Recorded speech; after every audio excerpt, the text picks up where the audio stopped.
All right, ladies and gentlemen, I want to quickly invite Mrs. Ayobe, a trustee of Zodml, to give us a short welcome address. Please, let's put our hands together for her, please.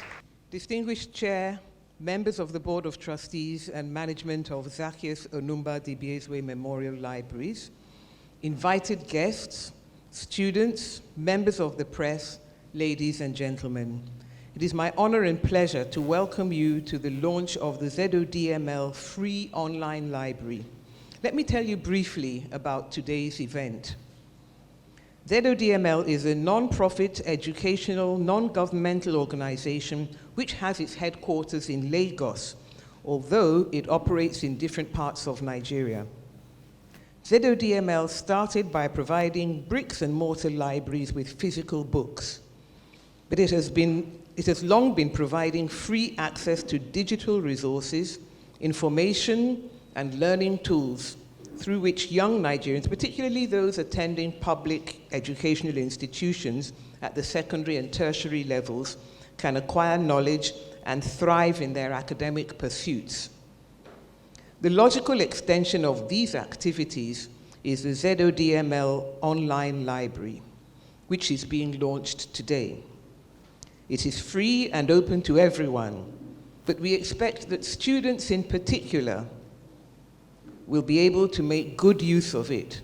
But no matter who you are, young or old, student, or just a seeker after knowledge, you'll be able to log in and read a book anytime and anywhere, including in your own home, because our online library removes the constraints of having to visit a physical library or to do so only at certain fixed times.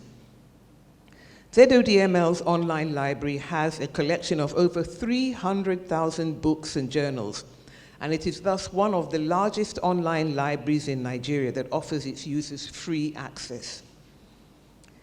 Getting to this point has been a great journey, and our appreciation goes to the members of the Zodml team and everybody else who has contributed to the success of this project.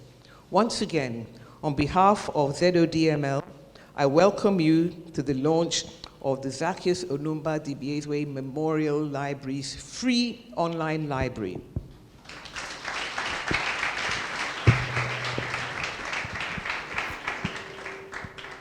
Thank you very much for that great welcome address by Mrs. Ayobe. Thank you very much. All right, ladies and gentlemen, we want to take a brief clip or video clips of Zacchaeus Onumba Dibiaezue. Please, let's have the media. Zacchaeus Onumba Dibiaezue was born in 1914, the fourth of 8 children. His parents were Igbo peasant farmers in Anambra State, Nigeria. He attended St. Stephen's Primary School in Ifiteduno, his village. The premature death of his father when he was still in primary school brought his formal education to an abrupt end. Showing remarkable signs of academic excellence from that early age and having an insatiable hunger for knowledge and education, Zacchaeus would hawk fruits after working on their farm to be able to afford the oil for a lamp to study at night. Becoming a self-learner, he successfully passed the examinations required to join the colonial civil service. He worked initially as a tax clerk, but later became a policeman, rising quickly to the rank of inspector. Fueled by a burning desire to pursue formal education abroad, he was able once more, through self-learning, discipline, and tenacity, to pass all the examinations required to study at the best universities in the United Kingdom. Arriving in England in 1952, he studied economics at the London School of Economics and simultaneously joined Lincoln's Inn, from where he sat and passed the English bar exams. He left England in 1956 as an economist and a barrister. On his return to Nigeria with his young family, he set up a thriving legal practice in Port Harcourt. He later left the practice to become the first company secretary of one of the largest Nigerian banks at the time, African Continental Bank. On leaving the bank, he became the executive chairman of the Eastern Nigeria Development Corporation and then the Commissioner of Finance and later Commissioner of Agriculture in the East Central State. An erudite intellectual with a passion for knowledge, self-development and philanthropy, he focused on helping disadvantaged young people of promise, like he once was, and enabling a Nigerian education system that could easily compete with the rest of the world. Zacchaeus died on the 16th of July, 1975, but his legacy vibrantly lives on through the work of Zacchaeus Onumba, Dibiaezue Memorial Libraries. It is our hope that his success and legacy is an enduring springboard, launching and enabling the dreams of invested young Nigerians.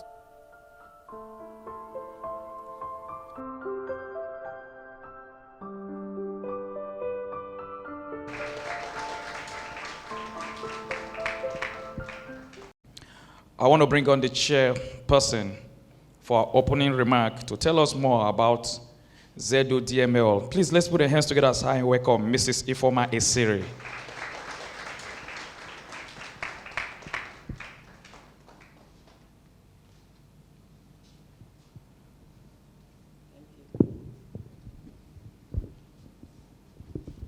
Thank you, everybody.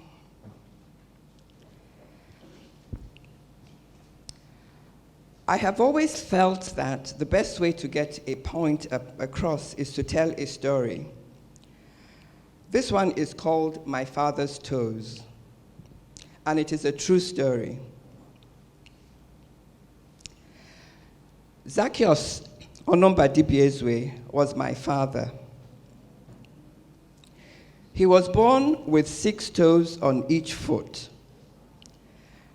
And at the time of his birth, our Omunna, and for those of you that are not Igbos, Omunna means the larger family or clan. Our Omunna immediately declared him an abomination and ruled that he should be smothered and thrown into the evil forest.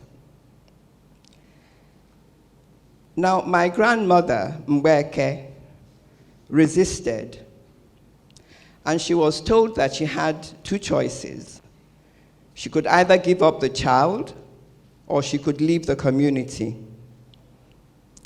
She chose to leave, and so she went back to her father, Nonyem, who was my great-grandfather. Now, Nonyem had some influence in the area. So sometime later, he took Mbeke and Zacchaeus back to Dibiaezue, my grandfather, and together they were able to defy the Omunna, and Zacchaeus was saved from the clutches of the evil forest. That is how he came to get his middle name, Onumba. Now, Onumba is the short form of Onumba Ebunam, which means, may the pronouncement of the people not kill me. I have often wondered if the helplessness and misery many feel in the country today is not similar to the agony thrust upon a child that is born with 6 toes. Zacchaeus escaped the evil forest, but he didn't escape the ridicule and the taunts of other children, nor the shooing off and shunning of adults. He had an extremely difficult childhood for something, quite frankly, of which he was blameless. And that brings me to why we are here today. Because I feel that there is a no fault of your own matter that is causing you pain. Where do you find books? How easy is it for you to have access to them? And at what cost and effort? Books, of course, are predominantly in libraries. And each of you has a library in your institution. But it's a library you have to get up to go to. You have to wait for it to open, and you must leave when it's time for it to close, even if you still have a lot more to do. Our free online library, zodml.org, is a library that will be open 24 hours a day, 7 hours a week. And this round-the-clock free access is what we believe will ease some of your pain and frustration. The library has more than 300,000 digital resources made up of ebooks, journals, and articles. And it's a library you can put in your pocket and consult anytime and anywhere you choose. When I heard that ASUU was going on strike yet again, my heart broke in a million pieces. But I am forever looking for slivers of light. So I want to leave you with another story. In a few minutes, you will be shown the website we are here to launch. Our UI UX designer, and that simply means a person who designs websites, much like an architect who designs a building. Our UI UX designer was a young man called Nsikan Anyefyok. He was a civil engineering student at the University of Uyo when ASUU had a strike, which shut his university down, and they were asked to go home. Now, rather than wait for news of when the strike would end, Nsikan started signing up for online courses and had soon done enough to become certified as a UI UX designer. And today, and since then, he has been working successfully ever since as one. So the last thing I want to say, and I say it with deep conviction, the last thing I want to say is that I want every one of you to know that you have the potential to achieve anything. That is what You Are Limitless is all about. You need only wield the tools. Thank you.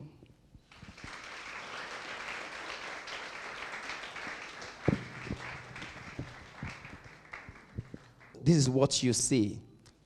On the home page, you will be able to join the library or log in if you have already registered. And then you also know about the state of Nigeria. You will know about our people, notable people, either home or abroad. You will also know about our heritage and our culture. And then you will know about different places that you can actually use as your tourist centers. And we have lots and lots of visual art in this our country, Nigeria. So all this you can actually get on Discover Nigeria page. Next slide, please. All right, here we have our blog. And our blog page is where you have very interesting and useful articles that can help you on your daily life, either at school or at work. And that is our blog page. Please, next slide, please. Now, from our Get Involved page, that's the next section of the website. Our Get Involved page opens up a path for you to join Zodml, to partner with us. And then when I say we partner with us, I mean how you can support our objective, how you can support our goal, our vision. And you can actually do that by either donating your money or you donate books to us. And this is what you get on Get Involved page. And this Get Involved page, you use it to help our objectives so that we can achieve it. Please, next slide, please. And now, the next section of the website is What's On. Zodml have taken out time to curate events as it unfolds on a daily basis that can help you to get acquainted with your environment. For example, you can see on the screen we have an event coming up on the 27th of February, funds for NGOs. And the other one is coming on the 28th of February. So on a daily basis, we take our time to roll in new events as it unfolds. So you can actually get that here on our What's On page. Our first speaker, she's a professor, Professor Chiluchi Onyemelukwe. She's the guest speaker. Ladies and gentlemen, Professor Onyemelukwe is the 2021 winner of the NLMG Nigerian Prize for Literature, which is the most, yes, we can do that, yeah. Which is the most prestigious literary award in Africa.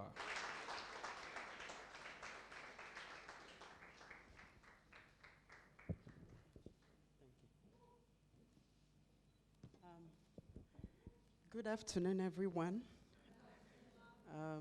Please permit me to stand on the existing protocol, if any has been laid down. I am extremely honored and excited and thrilled to be here. When I was invited a few weeks ago, I received an email from out of the blues. And since I won this prize, I get all kinds of things. I wasn't quite sure what it was about until I actually received a physical visit at Babcock, and I started investigating this organization and taking it a little bit more seriously. And I was amazed at how much work has been done by this organization in an area that I find that I'm very passionate about. Years ago, I lived in Canada for about 10 years, and one of the things I really enjoyed doing was taking my children to the library. And then, of course, you come back to Nigeria, and that's not necessarily the case. One of the things I also really enjoyed as a student was, doing my graduate degrees, my master's and my PhD, was being able to sit down. I had young children, 2-year, 3-year-olds, and I was juggling that with the research assistantship and so on while doing my degree. But I could sit down at home and access any articles, any journals, most books, not every book, but many books online. And that was years and years ago. And then, I came back, and of course, that wasn't the case. Many universities are now working really hard on building their online libraries and all of that. But of course, you have to be members of those universities. You have to have the subscription details and so on and so forth. So what that means is that a lot of us are left out of, a knowledge base and a knowledge buckets of knowledge that we could subscribe to. So I think, what we're doing here today is amazing. And what I really, really would like to talk about is how important it is, because now Zodml has gone out of its way, expended a ton of resources, but we would love to see uptake of this. It's free. That means you don't even have to know this organization. You don't even have to be part of it in any way in order to access it. I am definitely going home to let my children know about it. But let me take us back a little bit. In 2020, we discovered that the world can be run a different way. It had always been there. I told people I'm part of all kinds of webinars, across the world, you have meetings, but it almost always seemed like, it's people abroad that do those things. So if they invite you for a meeting, you find out how to log in. But what happened in 2020 was that we discovered that we were able to sit down at home or in wherever on our phones and have those meetings and do all kinds of work and so on.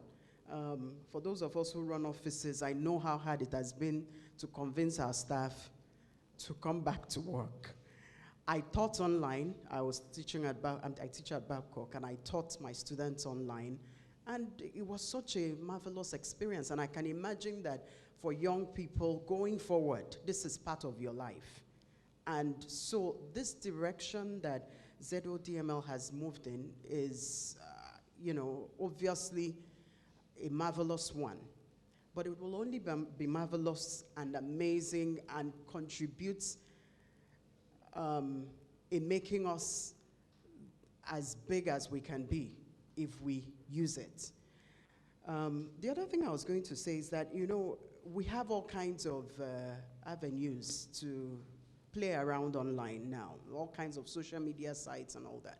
What I have always found very interesting, working with younger people, working with my students, is that while all these things are available, what I still find is that it is maybe people of my generation and above who are actually making use of it in ways that actually contribute to knowledge. Maybe because in a sense, that's what we sort of came up with. So you find people spending maybe hours and hours on Instagram, spending hours and hours, and not necessarily doing all the digital things that I know are very helpful. They're not necessarily, they're just scrolling through pictures, looking at reels, and so on and so forth. And all of that time could be spent gathering knowledge. We can sit here and get admission wherever. We can sit here and get certification wherever. That's what the world is now. And so I find this endeavor, this initiative, to be a brilliant one in every way. And my hope is that with whatever else is going on with ASU strike, as we've heard, with the rest of the world, with a phone, we can actually go places. We can actually become the most sought after in anything, right? For those of us who are writers, for example, or we know that the most important thing for a writer is to be able to read. All those books, all those resources are going to be available on this site. And it is free. It's almost strange, but it is free. And I think that it's a blessing. But my hope and my prayer and my earnest desire for us, especially younger people, but they say it's free. So even people like myself and older, we can all access it, is that we will actually take advantage of it. With that, I would like to say thank you very much for considering me worthy to come and give this speech. I understand there are prizes going to be given out, and I see the books going out and all of that, and I'm very, very thankful. And my hope also is that The Son of the House, my novel, will be one of the resources that will also be in the library. Thank you very much. The third prize goes to Eberechukwu Ona. Wow, wow. Please, you can do better than that. Please come outside. Eberechukwu Ona. Good. Hope you are not from Imo State. And the second prize goes to Eniola Olatunji.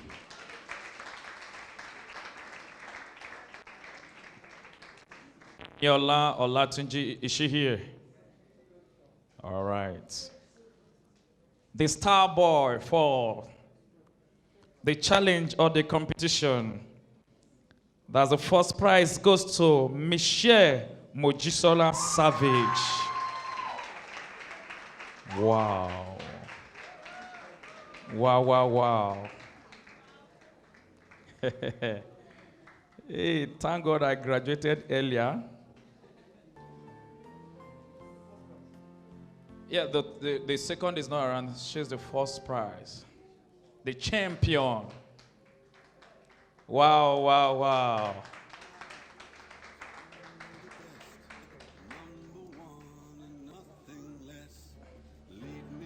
I think we should see the logo of the laptop. Because Nigeria will say it's just a cattle. We don't know what exactly it needs.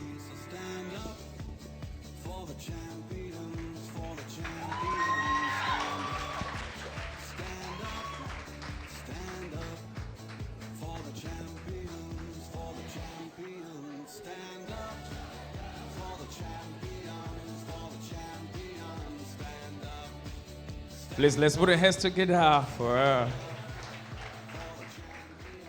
Thank you.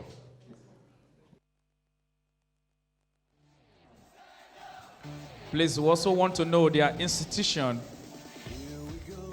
Please don't mention Unilag, I beg you. Please. So that my submission will stand. Please tell us your name and your school, your department.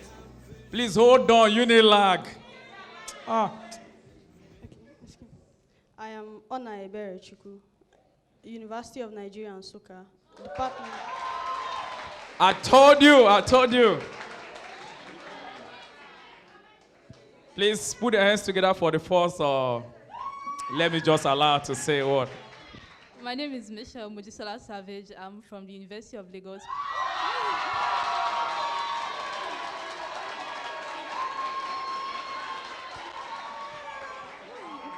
I'm in engineering department. She is in engineering department. Empty vessels makes the loudest noise. She's calm. She doesn't make noise. Wow, this is beautiful. One of the best institutions we have in Nigeria. University of Nigeria and Akokite. Great Akokite! Ladies and gentlemen, I want to bring on Janet Abakpa.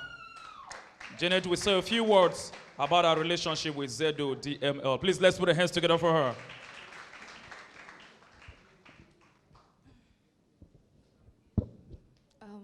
Hello, everybody. Standing on existing protocols, my name is Abakpa Janet, and I'm a law student of the prestigious University of Ibadan, the first and the best.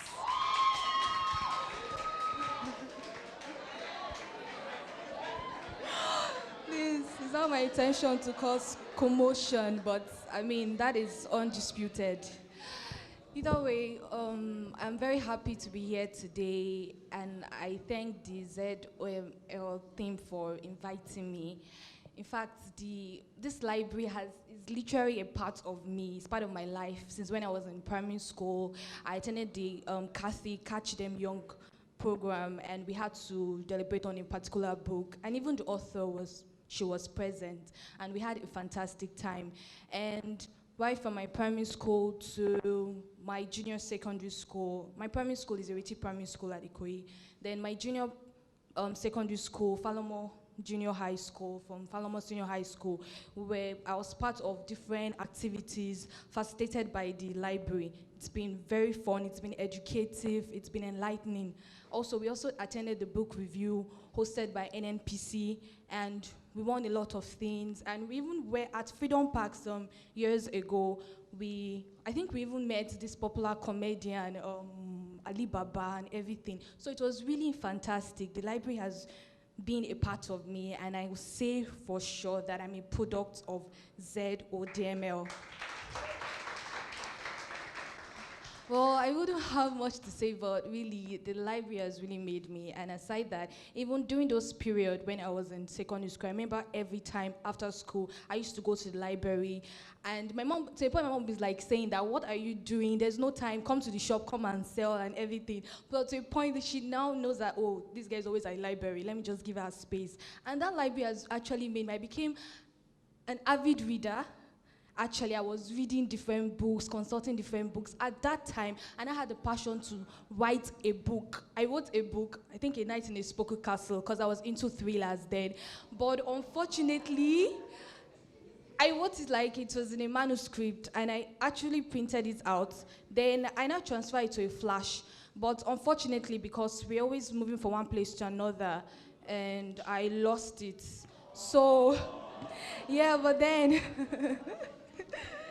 But then it was an exciting journey, actually, thanks to Uncle Blessing. He was a staff of the library, but I don't think he's no longer working with the library anymore.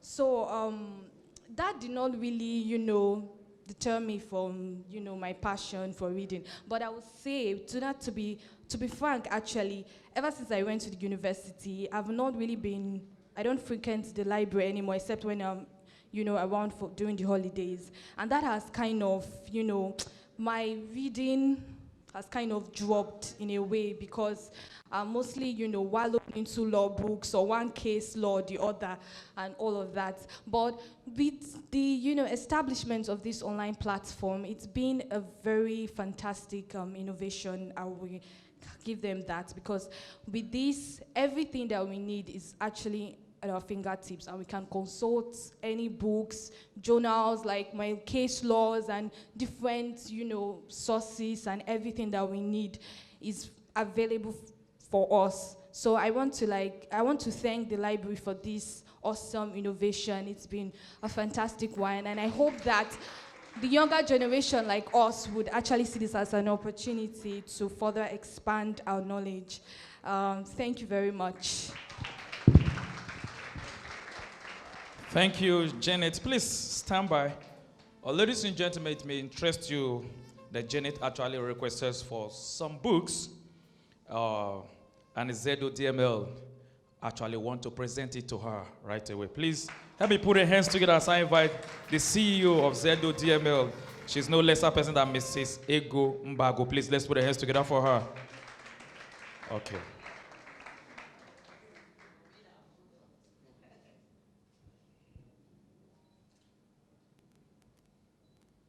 All right, ladies and gentlemen, I want to bring on a friend that will take us on the spoken word.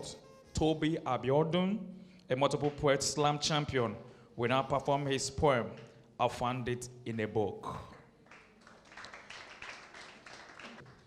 Good afternoon, everyone. Good afternoon, Ifeoma. I am very pleased to be here. My name is Toby Abiodun. I'm a writer, copywriter, creative writer, spoken word poet.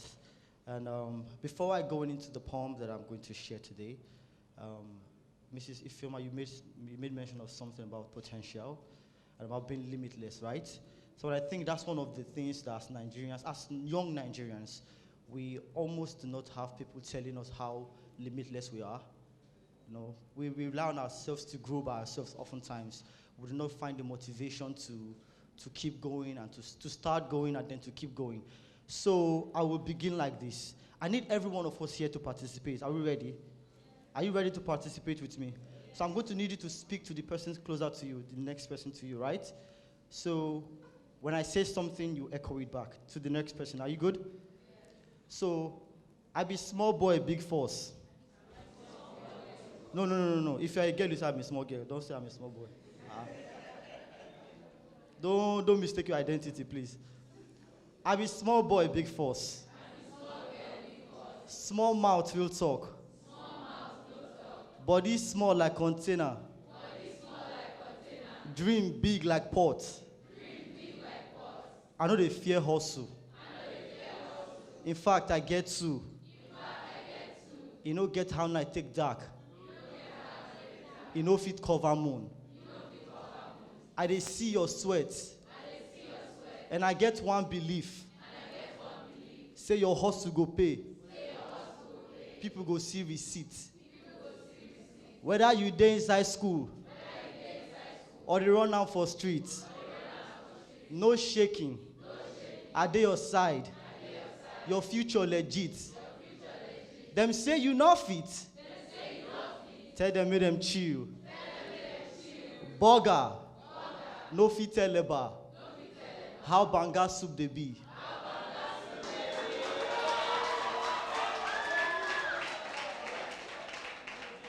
Hustle to the future green. Hustle to the future green. He did the Naija blood. Warriors fit give anything. But them no fit give up. That's right. So, thank you very much. I've always wanted to perform poetry in front of a pulpit. It gives me this erudite feeling. As a young child, I used to see pastors, and there's this feeling I used to get. So, I'm very happy that you guys have given me this. So, I'm going to preach today, right? Is it fine if I preach spoken word today? Yeah. Cool. So, before I also go on, I must commend. Your name is Mojisola, yeah? So I must commend you. An engineering student winning a writing competition. That's very fantastic. You know, you know why I'm commending her is because I can relate. I read mechanical engineering. And here I am, I'm writing copies, poems, right? So I must commend you for that. And I wish you all the best, you know, the highest height that you can get to, right? So I'll go straight into my poem. What? Oh, I'll go straight into my poem, right? As a young boy, I never liked the idea of reading. The thought of spending minutes and hours in front of a white space with black text written all over it never made sense to me. I used to think that I learned better from observation than from reading until I met my first love. And everything changed. There is always a girl. To be honest, I don't think Cupid was fair to me, because this girl really liked books. She had her eyes in one every goddamn time. I could see sentences run across her irises every time we met. She was beautiful, God's masterpiece. She was a perfect piece of art. And I was a shy little boy, afraid to walk up to this girl and tell her that I like her, that I want to hold her hand, that I want to sit with her, that I want to touch her hair. Until one day, I gathered up all the courage in my family. My father's courage, my mother's courage, my sister's courage, my brother's courage, everybody's courage, and I walked up to her. And you know, I had rehearsed words that I would say to her. Words like, can I sit with you? Can I, you know, do you know that I like you? But funny thing is, the words that came out of my mouth were, can I read with you?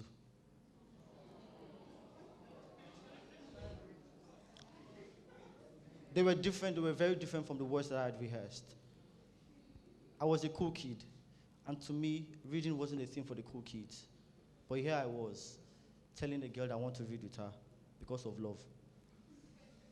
So the most annoying thing was I didn't go with a book, and she offered me one to read. You should have seen me that day, shaking on the chair. All the letters kept running around like when a mailman lost his direction. Strange times. But I got a hang of it within 10 minutes, and that's how a poet was born. I don't think people understand that books are a different kind of world, where everything is possible. And if you bring that into the real world, you will find that everything is possible. Every question has its answer written inside the book. You just have to find that book to find the answer. For example, I wanted to ask Cupid why the first girl I would ever like would love something that I really hate. I found my answer in the book. I wanted to know how to know if she likes me. I found my answer in the book. I wanted to know what the first kiss looks like.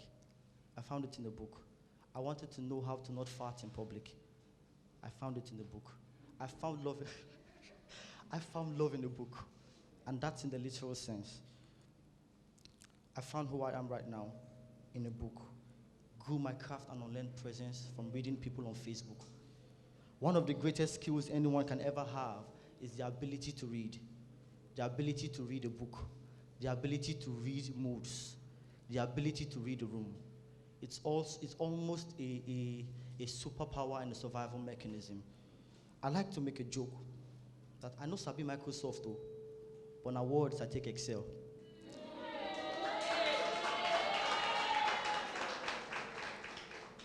And when you translate this, what I'm trying to say is, I am not the best person, but I am who I am today because of the things that I've read and the things that I write. A wise man once said, a reader lives 1,000 lives before he dies, but a man who does not read lives a lonely life. Another wise man once said that a house without a book is like a body without a soul. So I ask today, every one of us seated in this room, how many lives do you want to live?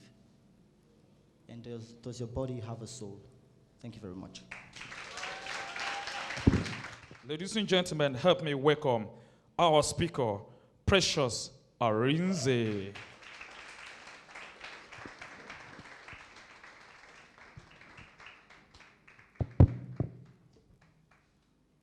Thank you very much. I'm so honored to be here talking to you all. I don't exactly have a speech prepared, so I'm just going to read a couple poems and just talk about how I came to be where I am. And the title of this poem is called Salt. Tell me a story that hints nothing of the unspoken cruelty of miracles, nothing of children who trust fathers, who worship gods that ask too much of them. Tell me a story where Lot's wife turns and finds her name and the open arms of all her people, and every goodbye is a warm breath pressed into a mirror, transient and forgiving. Tell me what to do with hands that claim so thirstily, weaving bodies into unmistakable nettles of regret. Give me a tale, true or not, in which we speak of our dreams and do not mean all we have forsaken for it. What little is left, what will be expected to burn on this makeshift altar of choice? Not knowing how to say no is so much different from suggesting that I mean yes. I want this. Please continue. I guess he didn't want to be rejected, so he never bothered asking. You tell me I have to believe in something, so I invent a version of the story where there is no need for purity or obedience, where God so loved the world, he was perfectly content to watch little Mary grow. And this next poem is titled, Sometimes I am my father's daughter, but mostly I am his hand. Yes, I too have been left cradling what silence does to the body. My thong, a small animal trapped in a forest of teeth, able to demand only what has not been given freely, and like a song on loop, memory goes crashing into itself. I remember the smoke, the smell of burning grass cleansing the air, stretched out before me like an entire forest of wind. I remember his voice, cutting through the heat to find me, and his hands that wouldn't let go when he did. The only story where he's too afraid to be anything else. I have been too afraid to be anything else. A group of otters is called a family. No one can say for certain what that means. Family, not otters. I have come home humble as rain. I have come home wild and vindictive as the sea. I have stolen food from the mouths of lovers when I only meant to feed myself. The truth is, I am without grandparents, and I fear what void must come next. Funny how death forces us to forsake our best pretenses. Say my name, and a shadow appears in the doorway. Say baby, and a dam folds in on itself.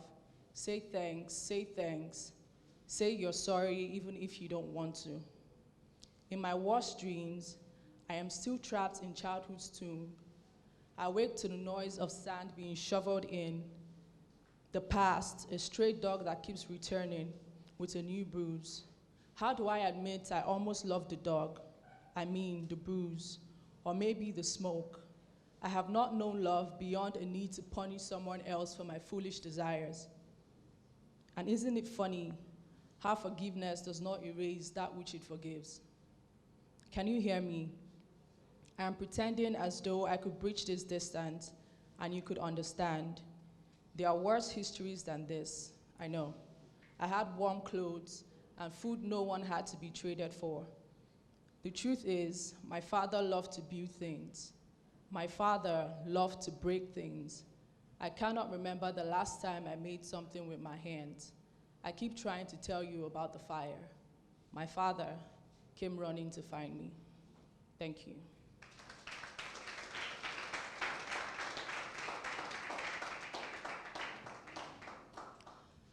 Okay, so as to how I came to be where I am. Like all of you, I went through or like most of you, I went through the Nigerian educational system, and that means you basically a lot of us didn't exactly go to school to study what we thought was our passions. If you were interested in music, you didn't go to school to study music. Your parents wouldn't allow it. If you were interested in being an actor, you didn't go to school to study that. It was, for a lot of people who ended up in those courses, it was either because they were so resilient they could fight against their parents' wishes, or they got thrown there as a substitute for something else that they wanted. I did get to study what I wanted, which was law, but somewhere around 300 level, I figured this isn't what I wanted to do with my life. It's just not me.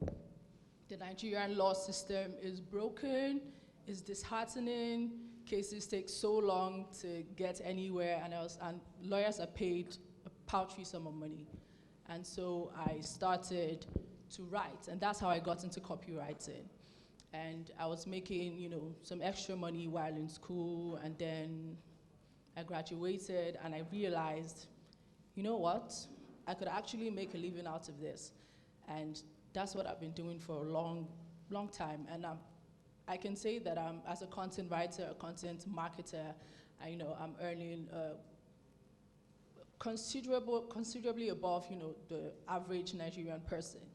And I can't imagine that I would be able to do the things that I do now, or that I'll have the chances to, tell the stories that I'm telling if I had just stayed focused on that law path and just after school, gone to law school, gone to a firm, started serving. But I realized that I could do so much more.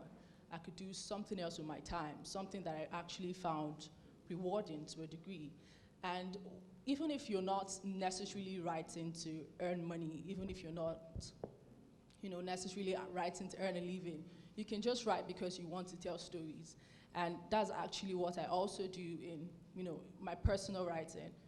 I don't necessarily make a lot of money from that. It's just a commission here, a commission there, but I still enjoy it. It's the thing that brings me, some of the most comfort, some of the most joy in the world. I write. And lately, the Nigerian and even the African canon of literature has been expanding. It's bigger, or it's maybe not bigger, but it's more popular than ever before. A lot of young people my age are writing. They're proud to say, oh my God, I'm a writer. It's no longer a thing of, please don't say it outside, you're not serious. It's actually something we're proud to say that, oh, I'm a writer, I write poems, I write essays, and they're actually doing really good, and they're actually earning a lot of recognition for the people on the continent right now. And while representation is not exactly where it needs to be, the people who are doing the work right now are actually holding the torch. They're keeping the door open. They're saying, if you have a story that you want to tell, if you have a story that people don't want you to tell, if you have a story that you think the world deserves to know, if you have a story that has somehow managed to keep you alive till now, because I believe that if I wasn't writing poetry, I may not be here right now, because poetry has really helped me overcome a lot of the anxiety, a lot of the depression, a lot of the struggles that I've had to go through as a young adult. And if you are in that position, if you think that you have a story to tell, you can write for yourself, you can write for other people, it doesn't really matter.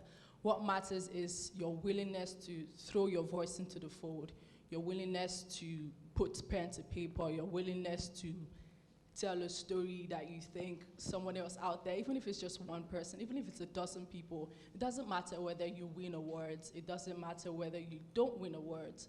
What matters is that you're writing. What matters is that you're telling important stories, stories that are relevant to you and to other people. And I believe that as long as we keep doing that, that every time someone writes a new story, every time someone tells an old story in a different way, the world becomes a better, more interesting place. Thank you.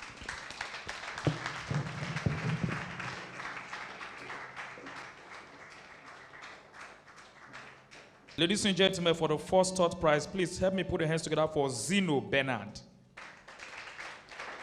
University of Benin. Zino Bernard. And also for the second third prize, please help me bring on to the podium Emmanuel Oyelami from University of Ibadan.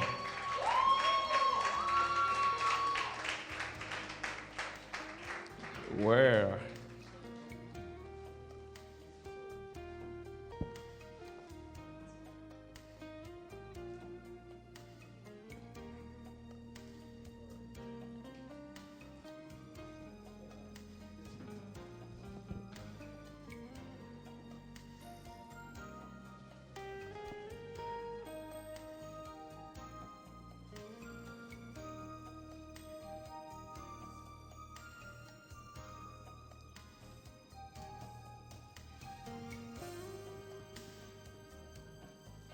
All right, ladies and gentlemen, for the second prize, I have Peter Ayeni from Federal University, Oyo Ekiti. Oye Ekiti. I'm not a Yoruba boy, okay? One of the third winner prize. Wow. Please make sure you keep one for me. If not, we will not go here. I did not do challenge. Okay, I'm doing my challenge right away. And also for the second prize winner, also I have Zacchaeus Dawudu. Okay, not here. From Usman Danfodio, Sokoto. For the first prize winner, ladies and gentlemen, help me welcome Toby Akani from Lagos State University, Lagos. Lasso. Wow. She is our winner. Congratulations, ma. Wow.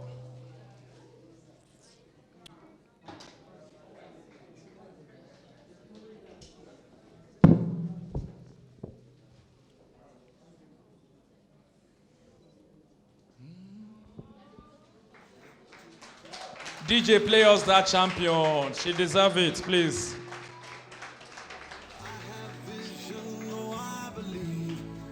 Listen to the lyrics of this song. Not only the video, shake.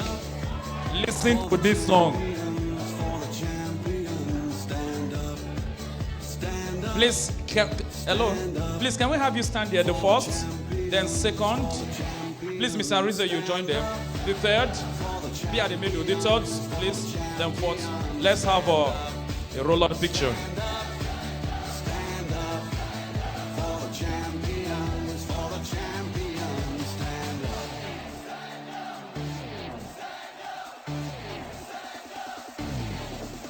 Make sure you're smiling.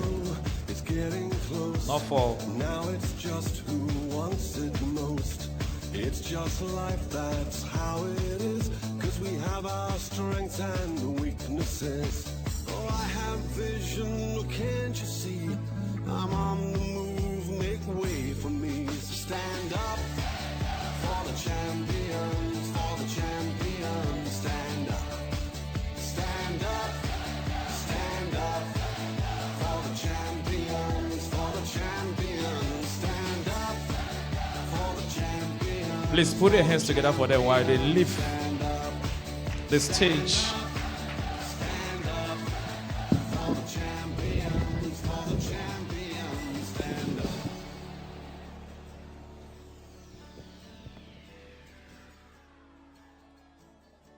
And when I fall down, I have to pick myself back up.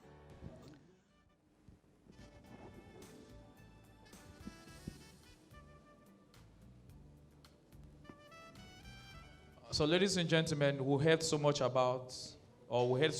them, not quite long. Those who told us things about their personal lives and also things we need to know. Please, if you have a question, please, I want you to raise your hands up. So I will bring the mic to you so they can hear you. And you direct your question to any of them and they will answer you, please.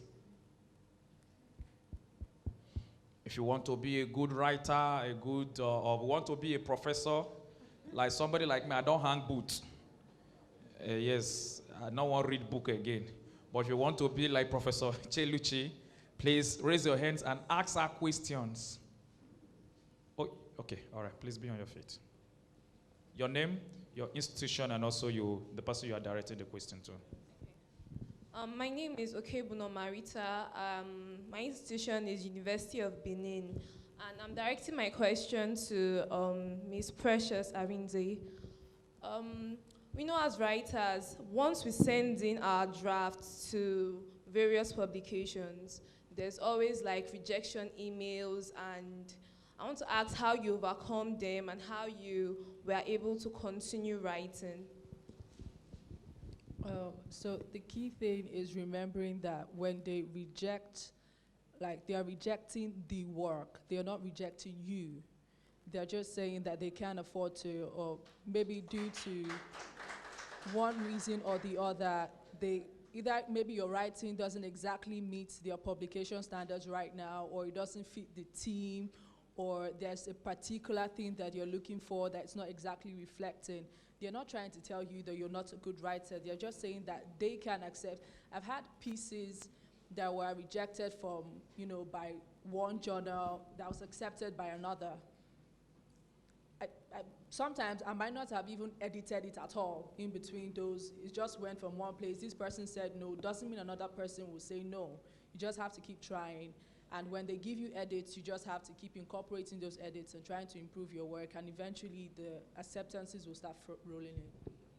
Thank you. Are you okay with that? All right, please, who else? Oh, I'm coming to you, please.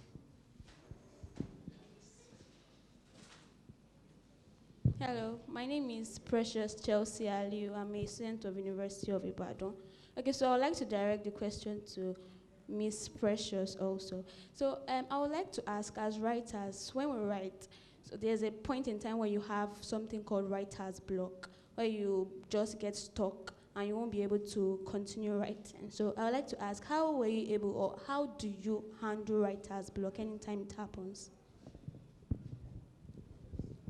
With writer's block, maybe the reason, I think the reason that I tend to experience writer's block is either because I'm not reading enough or I'm just not inspired enough. So if you're experiencing writer's block, I would say try reading more, try reading the kind of work you want to be creating, try reading people who are already creating that work now. Because in the process of reading, you might actually get, ideas of something you want to do right away that will inspire you to just keep going and just do the other stuff that you find inspiring. Listen to other, explore other story forms. If it's music, sometimes you might be listening to a song and the title of the song or a lyric might, click something for you and make you want to explore that idea more in depth, and just try to find inspiration in other people's work is what I would say. Professor Cheluchi, do you have anything to add to what she just said now about the writer's blog? I think reading should be a core part of your process, obviously. But sometimes it's also good to take time away. Sometimes we put ourselves under a lot of pressure, right? I know with my book, The Son of the House, for example, I'm working on my second book, but right after it, started winning prizes, all these other wonderful things started happening around it. I had writer's block for the very first time in my life, right? And I realized that part of that was just feeling like I needed to produce and be under, and as creatives, that doesn't really, I find that doesn't really help. So being able to take time off, allow yourself to breathe, read and enjoy reading for the fun of reading, for the joy of reading, rather than because you are trying to actually write, can also be helpful. And definitely I know, and most writers would know this, that reading stimulates ideas, like you said, the ideas are already inside you. You already have a ton of stories inside you. So sometimes reading other people's work can open up, allow you to, release some of that into the world. And I thought I would say something about the first question as well, about rejection. I think one of the things, The Son of the House was rejected for 4 solid years, right? Before I won this $100,000 prize last year. So sometimes, I tell people, believe in yourself, believe in your work. Sometimes a publisher cannot afford to publish you. You want to publish traditionally, they're not in the place to do so at the moment. So that it might not be about you at all, right? Sometimes it's about you. It's about your craft. You need to work more on your craft. You need to push yourself a little bit more. You need to spend a little bit more time on figuring out how to actually get your story across. So that's something to bear in mind. But bottom line, I like to tell the story of the son of the house, because what it does mean is that one day, if you keep pushing, it's going to happen, right? Thank you.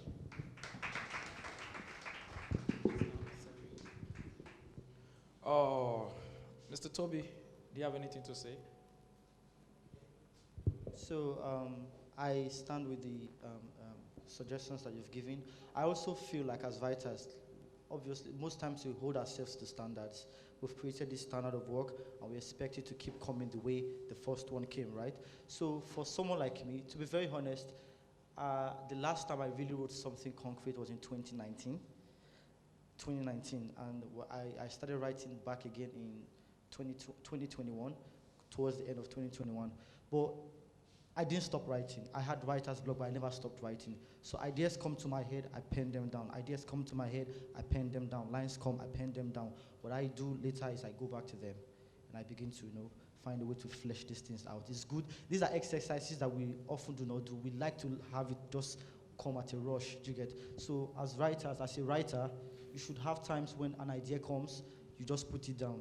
And that's what reading does for you also. When you have this idea, when you read, there's something that would, give you an idea to flesh that simple idea that you've gotten out. Last year, I won a slam. A 1 million naira slam. The poem that I won it with was something it was an idea that I'd written like years ago.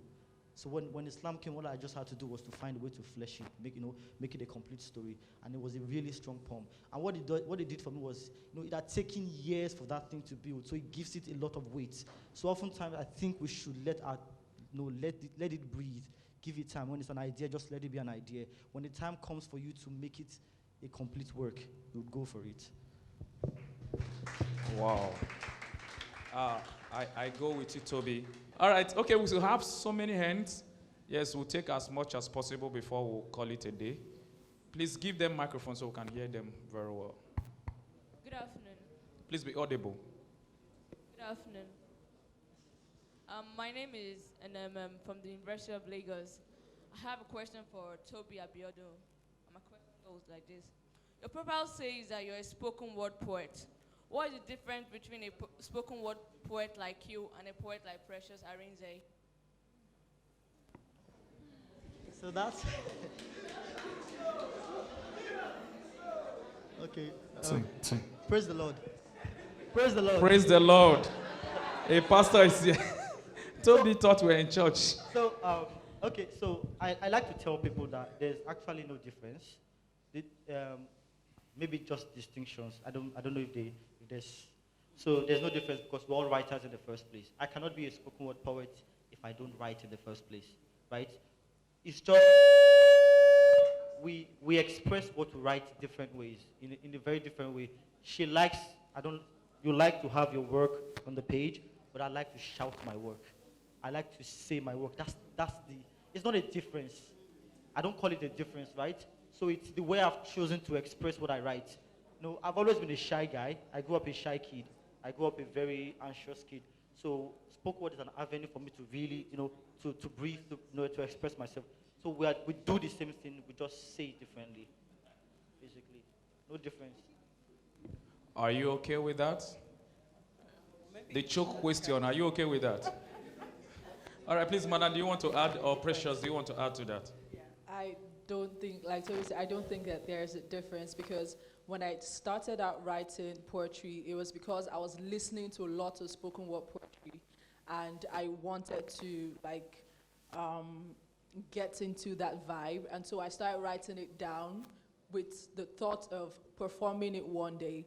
But then I just, prefer to just have my work on paper and read it. But he prefers performance, and I'm not really a performance person, so that's just the difference. It's my preference, it's his preference.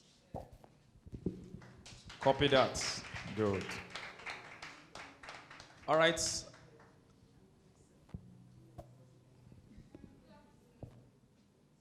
My name is Adediwura Ogunsimeyin, University of Lagos. My question is there, so Cheluchi. So do you think you're a good writer because you're a professor of law, or would you still have been a good writer regardless of the profession you chose? Wow. You are talking to a professor. Let's wait for her response. She will put it to you as a lawyer or a professor of law. Please, one house. Well, I think that's a really, really interesting question. I would say that, when I was growing up, I always dreamed of being a writer. So that was my dream. I was listening to Precious, and she really struck me because at the time I was coming up, it didn't quite. You saying that you wanted to be a writer? Oh my gosh! You saying that you wanted to be a writer? I mean, it was well received, but the people then asked, "So, but what do you really want to do?" Right? So, so that's how I ended up reading law. And I read law because I thought it was really close to words. And actually, and I'm sure there are many lawyers in the room that can attest to the fact that we do a lot of writing. So I do a lot of writing, yes, academic writing as a professor, but also a lot of other kinds of writing, not just drafting contracts, but even, policy work and stuff like that, which is a whole different type of writing from creative writing. I don't think, and people often ask me if the two come together and mix. In my head, there are two different things. I think of my creative writing as drawing from the world that we live in and creating a world that people can, take journeys in with different kinds of characters and all of that. So I don't know. I don't think, way before I became a professor or whatever, I've always been writing. And even as a lawyer, way before you become a professor, in fact, it is your writing, your academic writing that, makes you a professor. So I think, and you find that she's a lawyer as well. And I find that most lawyers have some writerly thing inside them. Sometimes they're like, I'll make more money doing law. So that's another conversation that we can have afterwards, right? Than money from writing. But I think there are two different things, and I don't think that one necessarily takes away from the other. They can influence the other, but not necessarily take away. Thank you, Mar. All right, we'll take two more questions and we'll call it or wrap it up here. Okay, please, please, who is with the mic? Come. Come, just come. All right, give it to her.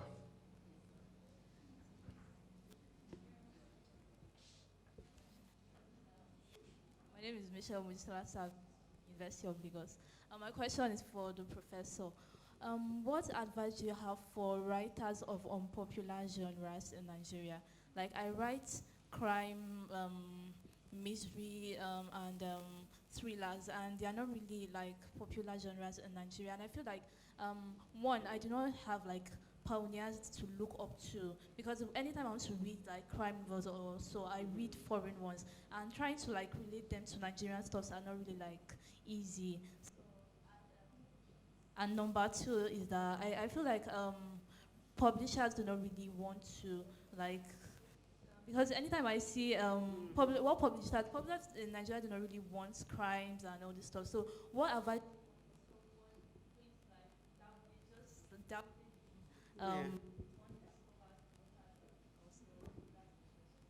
Okay. Have you read My Sister, the Serial Killer?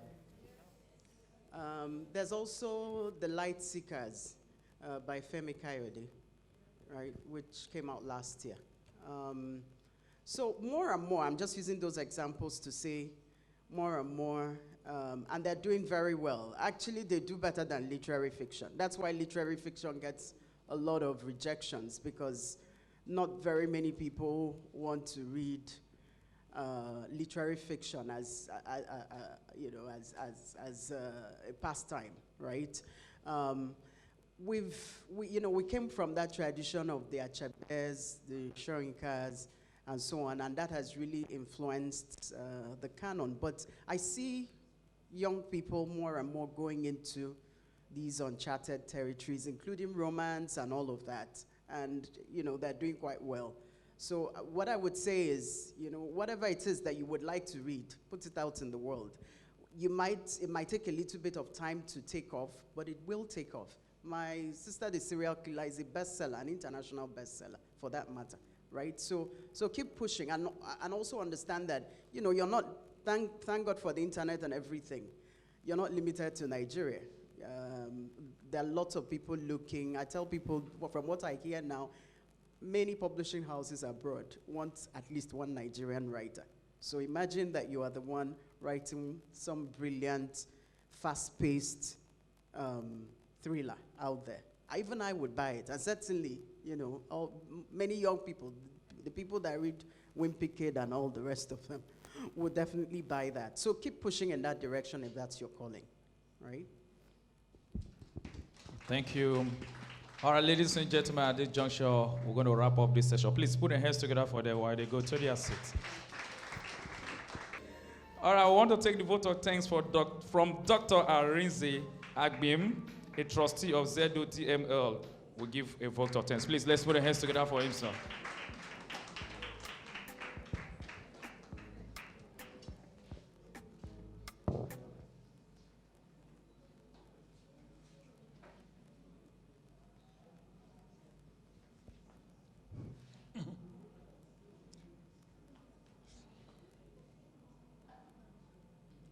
Well, I will read the vote of thanks, which has been prepared for me and sent to me by Ego. Ego, thank you.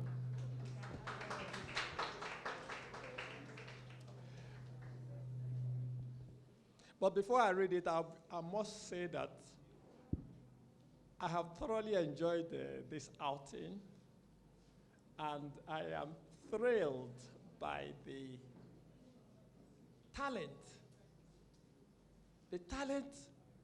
we have in this country. And it's amazing. I've seen it everywhere.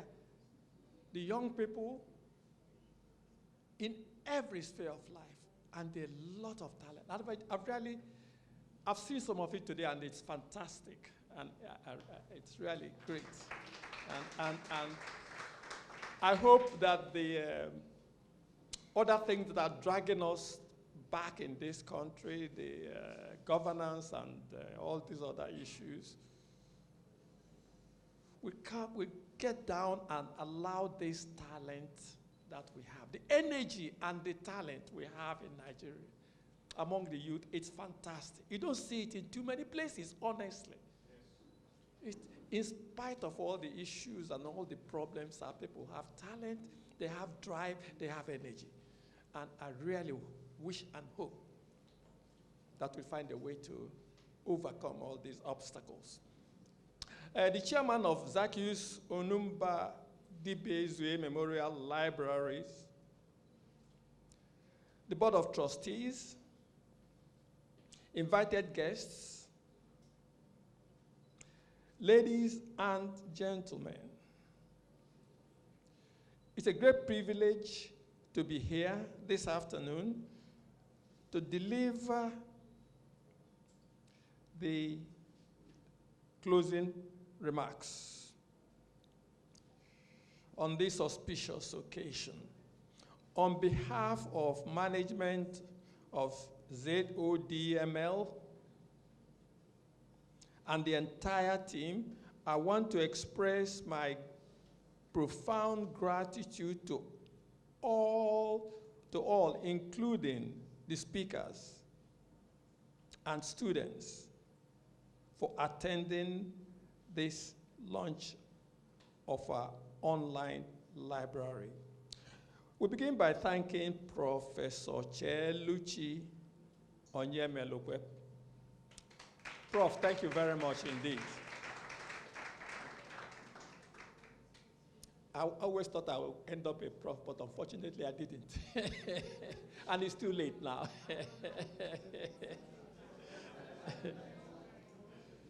I want to thank you most profusely. Want to thank her most profusely for her inspiring and elucidating address, which I strongly believe has enlightened all of us. Thank you. Appreciation also goes to the second speaker, Ms. Precious Arinze. Thank you, Precious. And to the multiple award-winning poet, Toby Abiodun. Thank you very much for their excellent delivery. I didn't know the difference between, is it spoken poetry and written poetry until today. So I've learned a lot. Thank you very much. Distinguished ladies and gentlemen, an event like this does not just happen. It takes a meticulous planning, and that's why we cannot overlook the contributions of our dedicated consultants. I don't know how many of them are here. Oseluka Idigbe,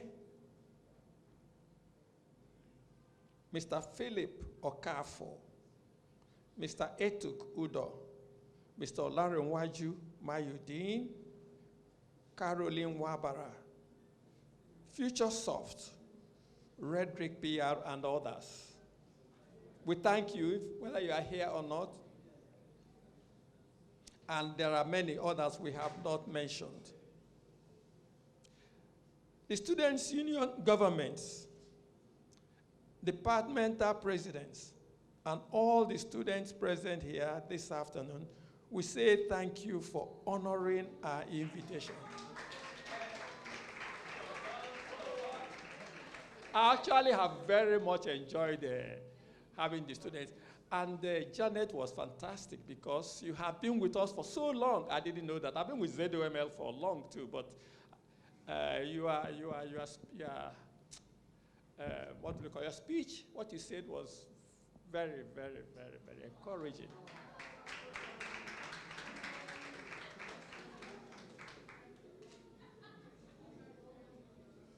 We hope that you will make the utmost use of the online library to ensure your academic excellence and success.